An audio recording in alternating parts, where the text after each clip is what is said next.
Greetings and salutations, everyone. Happy Easter once again. Right now, I'm going to give you a bonus episode for Easter because, well, I love you guys.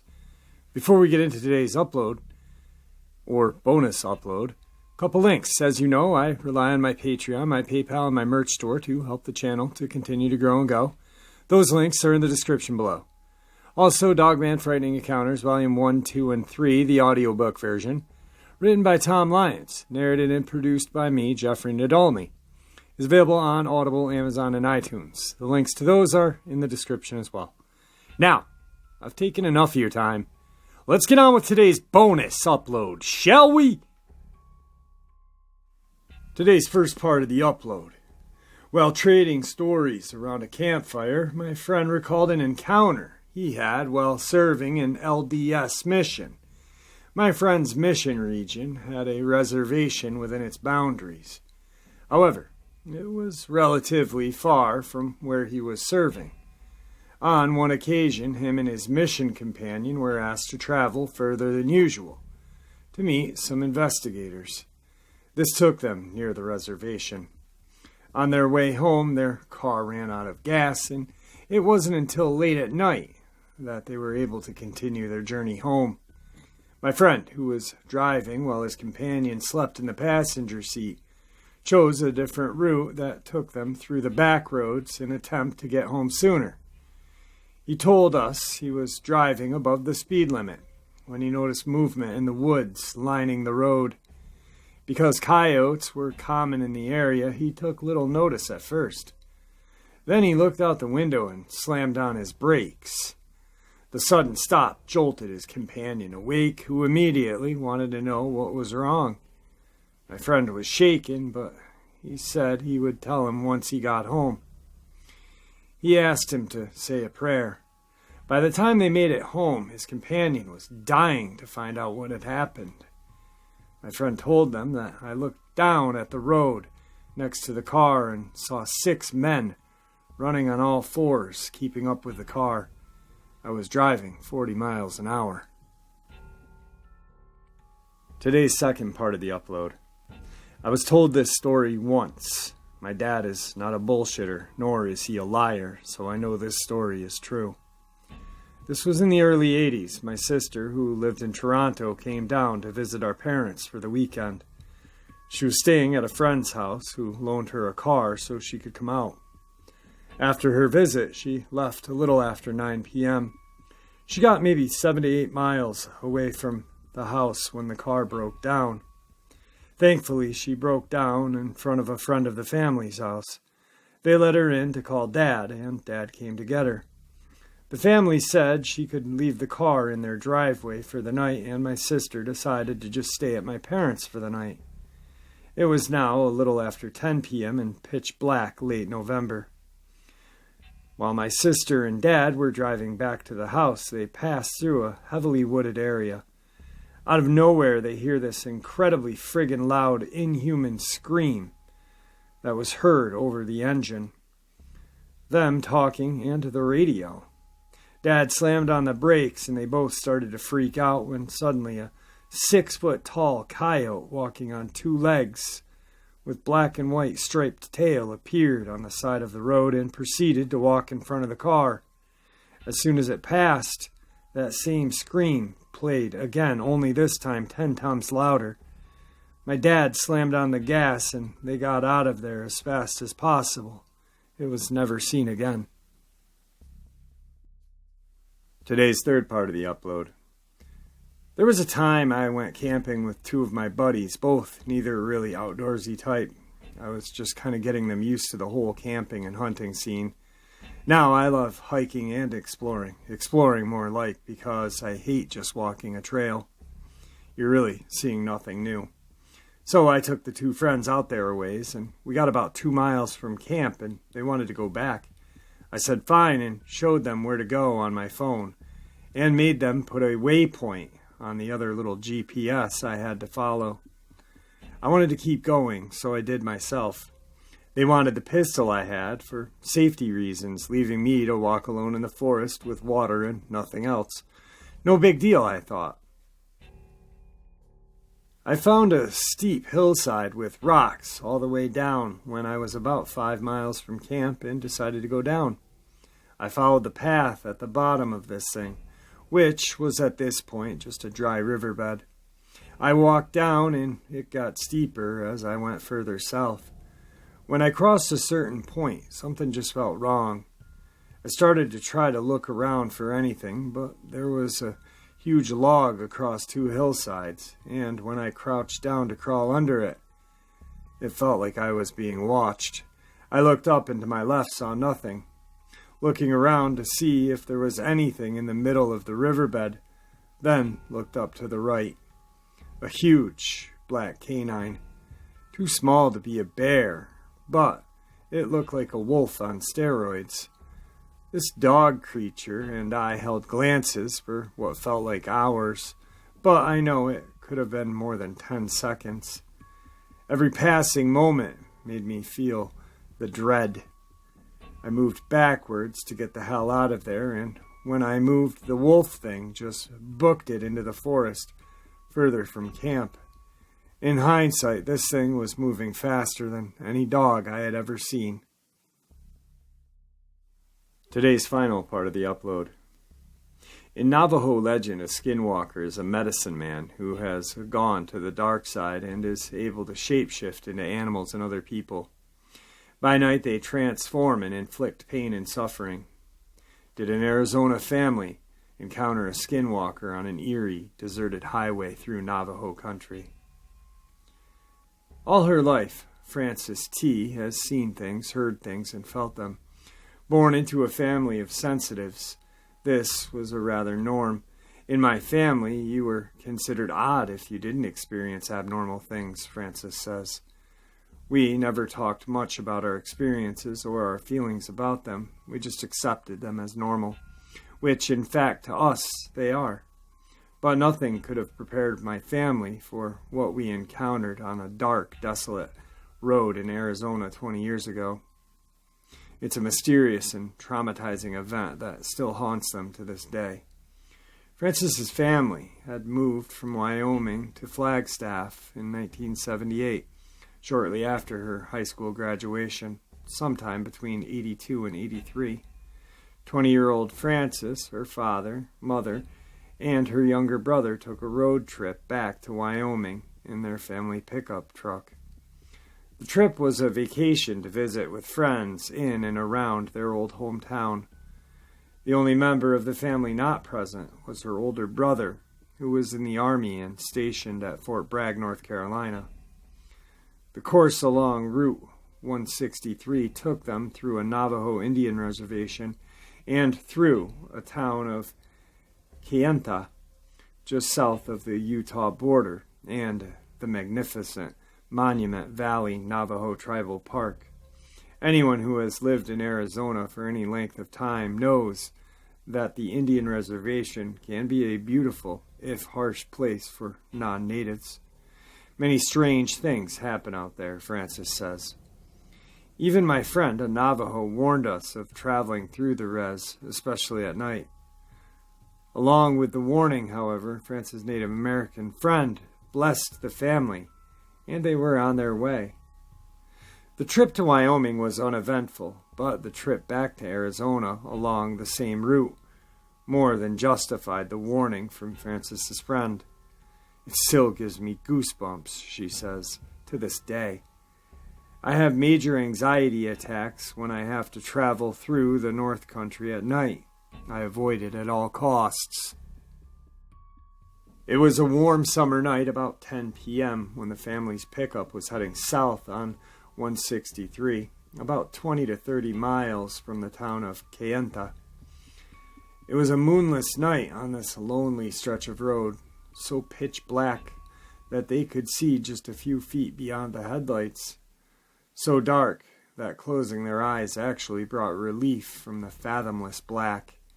They had been driving for hours when Frances' father at the wheel and the vehicle's passenger had long ago settled into quietness.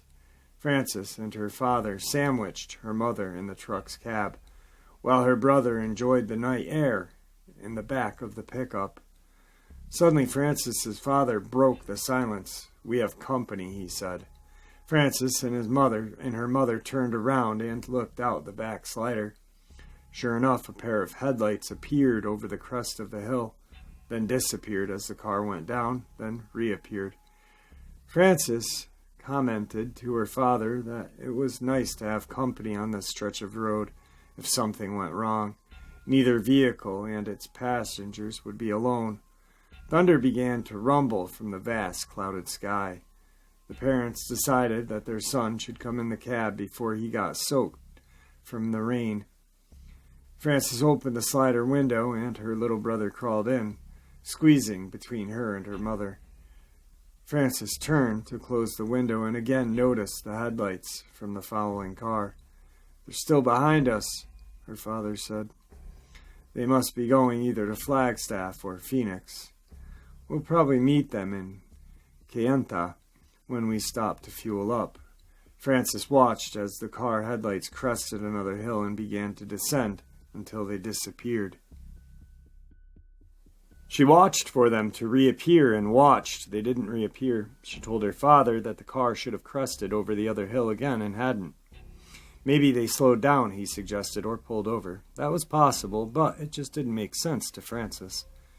Why the hell would the driver slow down, or worse yet, stop at the bottom of the hill in the middle of the night, with nothing around for miles and miles? Frances asked her father.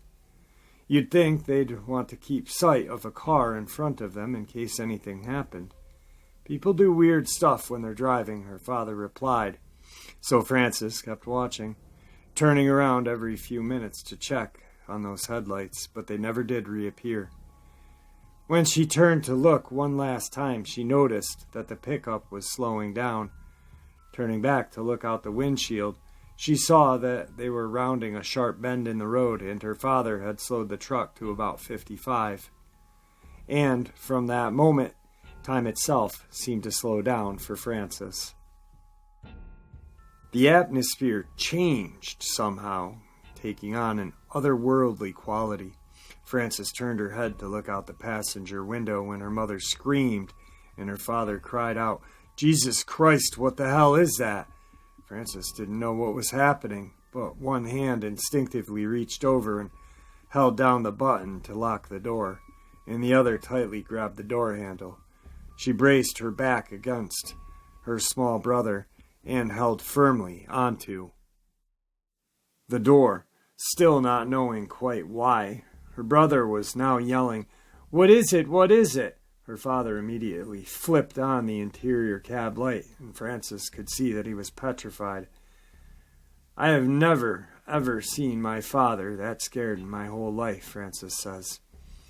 Not when he came home from his tours in Vietnam, not when he came home from special assignments, not even when someone tried to firebomb our house. Frances's father was white as a ghost. She could see the hair on the back of his neck standing straight out like a cat's, and so was the hair on his arms. She could even see the goosebumps on his skin. Panic was filling the small cab. Frances's mother was so frightened that she began shouting in her native Japanese in a high, squeaky voice as she frantically wrung her hands. The little boy just kept saying, "Oh my God!" As the pickup sped around the bend of the road, Frances could see that the shoulder dropped off deeply into a ditch. Her father slammed on the brakes to prevent the truck from swerving into the ditch. As the pickup was slowing to a stop, something leapt out of the ditch at the side of the truck, and now Frances could clearly see what had started the panic. It was a black and hairy, and was eye level with the passengers in the cab. If this was a man, it was like no man Frances had ever seen.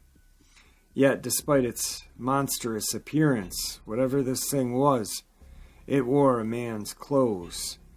It had on white and blue checkered shirt with long pants, I think jeans, Frances testifies. Its arms were raised over its head, almost touching the top of the cab. This creature remained there for a few seconds, looking into the pickup truck, and then the pickup was past it. Frances couldn't believe what she had seen. It looked like a hairy man or a hairy animal in man's clothing, she says. But it didn't look like an ape or anything like that. Its eyes were yellow and its mouth was open. Although time seemed frozen and distorted in this moment of fantastic horror, it was all over within a few minutes. The headlights, her little brother coming into the cab, and the thing. By the time the family reached Kayenta for gas, they had finally calmed down. Frances and her father climbed out of the pickup and checked the side of the truck to see if the creature had done any damage. They were surprised to see that the dust on the side of the truck was undisturbed. And so was the dust on the hood and roof of the truck. In fact, they found nothing out of the ordinary. No blood, no hair, nothing. The family stretched their legs and rested at Kayenta for about 20 minutes. The car that had been following them never did show up. It's as if it simply vanished. They drove home to Flagstaff in the cab, with the cab light on and the doors securely locked. I wish I could say this was the end of the story, Frances says, but it's not. A few nights later, at around 11 p.m., Frances and her brother were awakened by the sounds of drumming. They looked out his bedroom window into the backyard, which was surrounded by a fence. At first they saw nothing but the forest behind the fence. Then the drumming grew louder, and 3 or 4 men appeared in the wooden fence. It looked like they were trying to climb over the fence, but couldn't quite manage to bring their legs up high enough to swing over, Frances says. Unable to get into the yard, the men began to chant.